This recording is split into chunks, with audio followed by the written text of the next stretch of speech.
Hi, this is one of a series of videos featuring real-world online sessions that I've done over the last few years.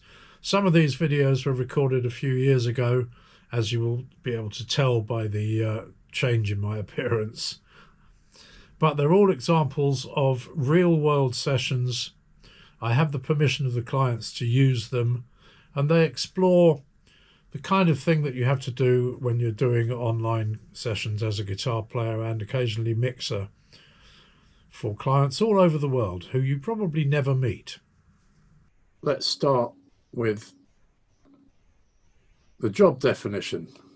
This came in from a client. Hello, my name's Jerry Ann. I'm looking for an original 8-bar guitar loop that has a similar vibe and tempo as this guitar intro. Then there's a reference track, which of course I went and listened to, checked the sound, checked the style. And before I put in a proposal, I checked that I was going to be able to play it. It was not metal or jazz or something that's outside of my competence. Let me know if you would be able to do something. So I said, yeah, I put in a proposal for $150. Usually, because it's only an 8-bar loop, the client comes back and says, oh no, that's far too much. It's only an 8-bar loop.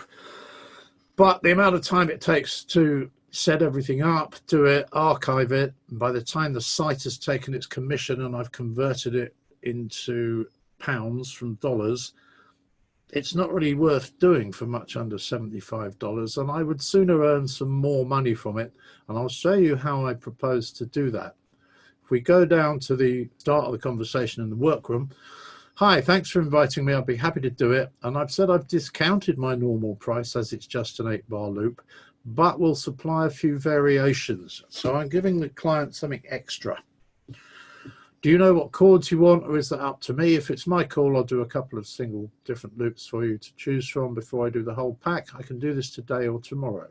Regards, Jay. He selected me. He funded the job.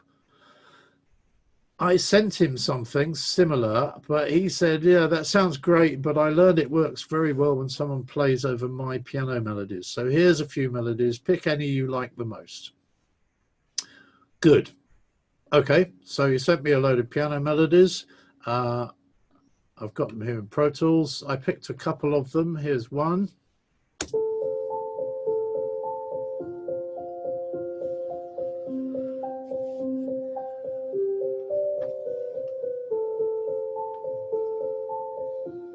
Okay, that's simple enough. So I knew what the tempo was. I looped it up, so I've got 3 to play over. And then I added some guitar.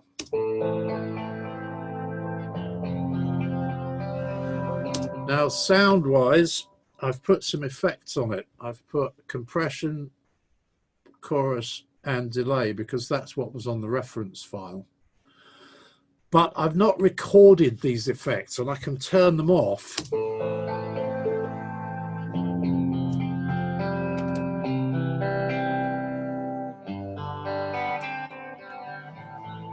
So you just get the raw guitar, because he might want a different level of compression or a different delay type, whatever. So I'm going to give the client the options, and this is one of the keys to doing online sessions. Think of the options that the producer might want and supply them. So I did the first loop like that, just playing it straight, really. And then the second loop, I did this.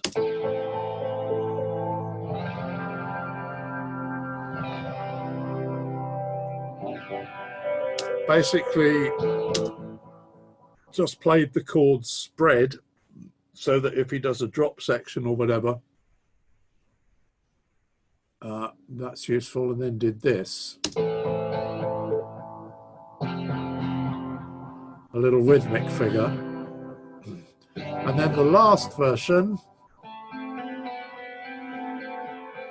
a slightly different interpretation of the chords and an octave higher.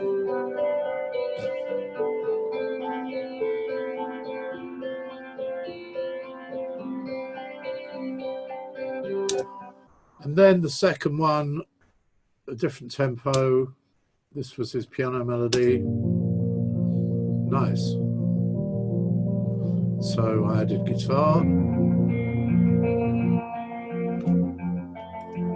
Here it is without the effects. With the effects again.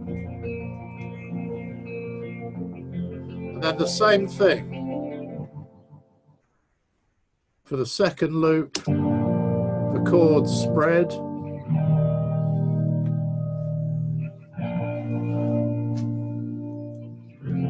Some nice crunch coming from my 67 Deluxe reverb profile there. And then a rhythmic figure.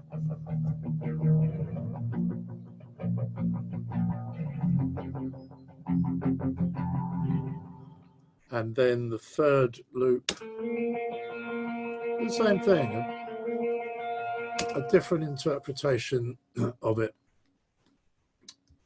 higher up. Okay, so let's go back to the workroom. I sent them off. Notice how I'm communicating with him all the time. I'm always saying, thanks, I'll do this in the morning. I'll let you know when I'm going to do it. Thanks, blah, blah, blah. Sent it off and I explained to him what I've done. I've done 2 of the loops. The reference track had some light chorus and an 8th note stereo delay. So I've sent a version of each with effects as well. And if we go and look in the session folder, we will see that what I delivered was a version of the guitar with no effects, with 1 bar silence at the front.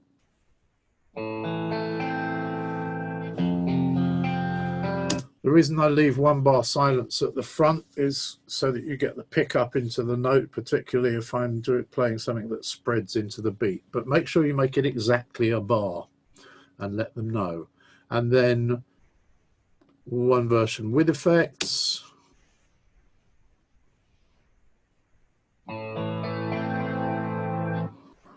And I also sent him the effects, the plugin settings. So the settings of all these chorus, delay and compression.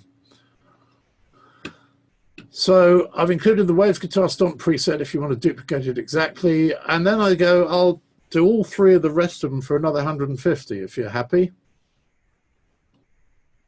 Sadly, he didn't take that up, but he released the money, signed the job off, gave me a glowing review, and that's a fine thing.